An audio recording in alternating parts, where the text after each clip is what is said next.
Hello mga tea! Tara, samahan nyo kami mag-date! For today's video, lalabas nga kami ng bebe ko. Ipapatikim ko nga sa kanya ang gyukatsu. Andito na naman nga tayo sa Showa Kinen Park. Bago nga tayo pumunta doon, pupunta muna tayo dito sa Gyukatsu Motomura. Na-vlog ko na nga to dati. Hulaan nyo nga kung pang ilang vlog ko to at i-comment nyo nga. Malay mo, baka makatanggap ka ng Gcash. Ciao! Oh, back to the video na nga. Andito na nga yung ating order. Napakasarap talaga dito. Kung magbe-visit ka nga sa Japan, I highly recommend this restaurant. At dahil nasarapan nga ako dito, gusto ko rin to ipatry sa aking bebe. Kaya nga nung niyaya niya ako makipag-date, sabi ko nga dito na lang kami kumain. At ayan, magkakaalaman na nga kung nagustuhan niya. Taste test! Halos same nga kami ng reaction dyan. Medyo nagulat. Paano ba naman? Para talaga siyang natutunaw. At yung umami flavor, parang kumakalat nga sa bibig mo.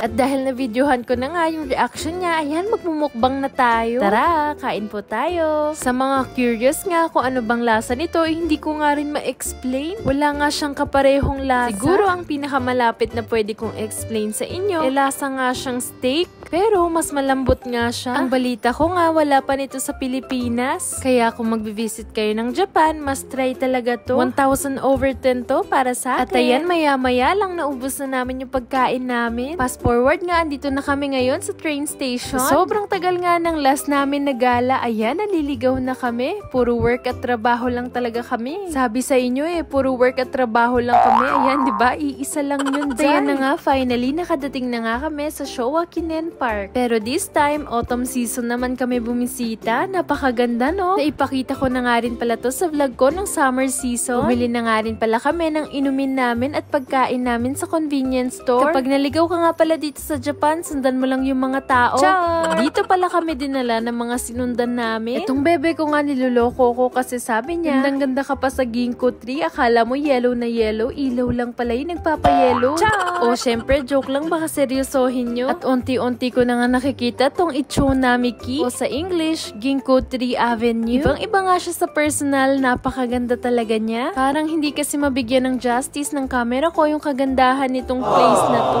First time nga namin bumisita dito ng gabi. Dati kasi nakabisita na kami dito ng hapon. Maganda rin ng gabi kaso mas maa-appreciate mo talaga yung color niya pag umaga. At nagulat nga ako, may paganto pa silang effect.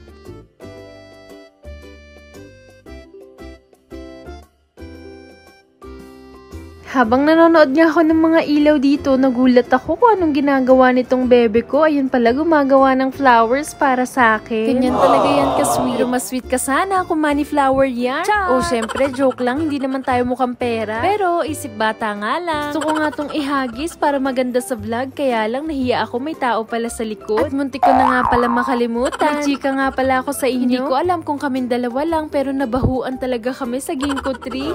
Kapatunayan. Ano kapatunayan? Nasa una. Oh. Kahit mabaho siya, masasanay ka rin.